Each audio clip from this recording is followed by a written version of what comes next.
అసెంబ్లీలో పవన్ కళ్యాణ్ ప్రమాణ స్వీకారంతో జన సైనికులు ఫుల్ ఖుషి అవుతున్నారు. ఎన్నికల ముందు వరకు పవన్ కళ్యాణ్ను అసెంబ్లీ గేటు కూడా తాకనేమో అంటూ వైసీపీ నేతలు కోతలు కోసిన సంగతి తెలిసిందే. అయితే వైసీపీకి దిమ్మ తిరిగిపోయేలా ఆ పార్టీ కంటే రెట్టింపు శాసనసభ్యులతో పవన్ కళ్యాణ్ శాసనసభలో హుందాగా అడుగుపెట్టారు. హేళన చేసిన వైసీపీ పతనమైపోగా జనసేనాని మాత్రం డిప్యూటీ సీఎం కుర్చీలో కూర్చున్నారు. టైం వచ్చినప్పుడు ఏదైనా సాధ్యమేనా? కాలం తలుచుకుంటే ఎంతగా ఎగిరెగిరి పడేవారైనా లొంగక తప్పదా? కాలం చాలా బలీయమైంది అని చెప్పడానికి ఈ పరిస్థితి చాలనుకుంటా.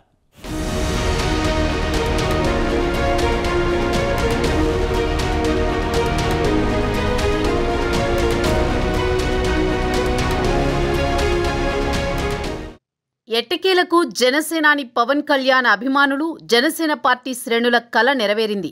పవన్ కళ్యాణ్ను అసెంబ్లీ గేటు కూడా తాకనీయబోమనే వైసీపీ నేతల అవహేళనలు, సెటైర్లు, అహంకారపూరిత మాటలకు ఆయన ఎన్నికల్లో గట్టి సమాధానం చెప్పిన సంగతి తెలిసిందే. టీడీపీతో పొత్తును ప్రకటించడమే కాకుండా బీజేపీని కూడా పొత్తులోకి తెచ్చి గేమ్ చేంజర్గా నిలిచారు. కూటమి అఖండ విజయంలో కీలక పాత్ర పోషించారు. పిఠాపురం నుంచి భారీ మెజారిటీతో ఎమ్మెల్యేగా ఘన విజయం సాధించారు. అంతేకాకుండా ఈ ఎన్నికల్లో తన పార్టీ పోటీ చేసిన 21 చోట్ల 21 అసెంబ్లీ స్థానాలను 2కి 2 ఎంపీ స్థానాలను గెలిపించుకుని రికార్డు సృష్టించారు. ఆంధ్రప్రదేశ్ ప్రభుత్వంలో డిప్యూటీ సీఎంగా బాధ్యతలు చేపట్టిన పవన్ కళ్యాణ్ గ్రామీణాభివృద్ధి, పంచాయతీరాజ్, గ్రామీణ తాగునీటి సరఫరా, అడవులు, పర్యావరణం, శాస్త్ర సాంకేతిక రంగాల మంత్రిగా బాధ్యతలు చేపట్టిన సంగతి తెలిసిందే. కొద్ది రోజుల క్రితమే డిప్యూటీ సీఎంగా బాధ్యతలు చేపట్టిన పవన్ ఉన్నతాధికారులతో వరుస సమీక్షలతో జోష్ పెంచారు. తాజాగా అసెంబ్లీ సమావేశాల సందర్భంగా పవన్ కళ్యాణ్ అసెంబ్లీకి చేరుకున్నారు. ఆయనకు పలువురు టీడీపీ, జనసేన ఎమ్మెల్యేలు స్వాగతం పలికారు. అందరికంటే ముందుగానే అసెంబ్లీకి వచ్చిన పవన్ జనసేన పార్టీకి కేటాయించిన ఛాంబర్లో సీఎం చంద్రబాబు కోసం ఎదురు చూశారు. చంద్రబాబు రాగానే ఆయనకు పుష్పగుచ్చమిచ్చి స్వాగతం పలికారు.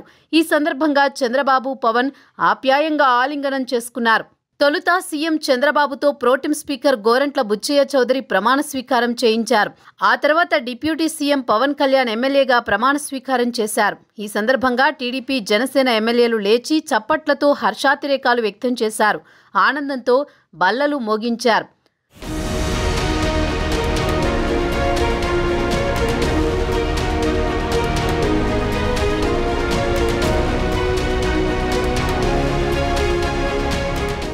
కొణిదెల పవన్ కళ్యాణ్ అనే నేను అంటూ పవన్ తెలుగులో ప్రమాణ పత్రాన్ని చదివారు. దైవ సాక్షిగా శాసనసభ నియమాలను పాటిస్తానని, శాసనసభ సంప్రదాయాలకు అనుగుణంగా నడుచుకుంటానని, సార్వభౌమాధికారాన్ని కాపాడుతానని, తన బాధ్యతలను శ్రద్ధాసక్తులతో నిర్వహిస్తానని ప్రమాణం చేశారు. ప్రమాణం పూర్తయ్యాక ప్రోటెం స్పీకర్ వద్దకు వెళ్లి ఆయనకు నమస్కరించి కిందకు దిగివచ్చి రిజిస్టర్లో సంతకం చేశారు. కాగా పవన్ కళ్యాణ్ ఎమ్మెల్యేగా ప్రమాణ స్వీకారం చేయడంతో జనసేన శ్రేణులు, అభిమానులు సోషల్ మీడియాలో సందడి చేస్తున్నారు. కొణిదెల పవన్ కళ్యాణ్ అనే నేను అంటూ పవన్ చేసిన ప్రమాణ స్వీకారం వీడియోను వైరల్ చేస్తున్నారు. వైసీపీ నేతలు తమ జనసేనాని అసెంబ్లీకి అడుగు పెట్టనీయబోమన్నారని, కానీ పవన్ వైసీపీ అహంకారపూరిత మాటలకు గట్టిగా బుద్ధి చెప్పి అసెంబ్లీలోకి ఎంట్రీ ఇచ్చారని ఆనందం వ్యక్తం చేస్తున్నారు.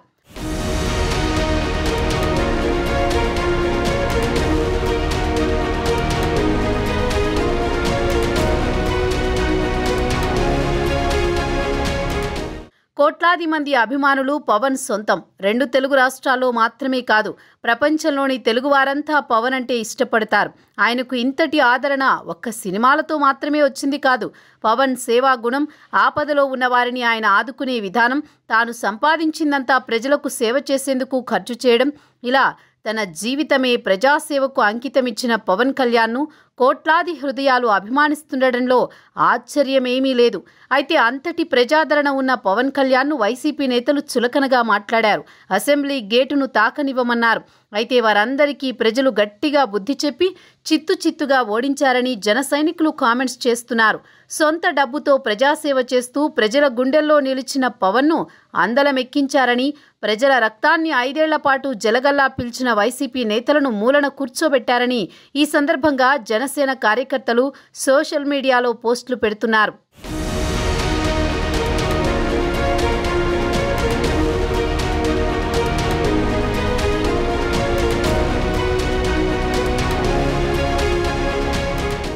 నిజంగానే కాలం చాలా గొప్పదని చెప్పొచ్చు. నెల రోజుల ముందు వరకు తమను ఎవరూ ఏమీ చేయలేరని విర్రవీగిన వైసీపీని 11 సీట్లకే పరిమితం చేసిన ప్రజలు జనసేనకు 100% స్ట్రైక్ రేట్తో అఖండ విజయాన్ని కట్టబెట్టారు. దీన్ని బట్టి అర్థం చేసుకోవాల్సింది ఏంటంటే కాలం ఎవ్వరినీ విడిచిపెట్టదు. అధికారం చేతిలో ఉందని అహంకారంతో మిడిసిపడితే వైసీపీకి పట్టిన గతే పడుతుందని రాజకీయ విశ్లేషకులు చెబుతున్నారు. మరి ఇప్పటికైనా వైసీపీ తీరులో మార్పు వస్తుందా లేదా అన్నది వేచి చూడాలి.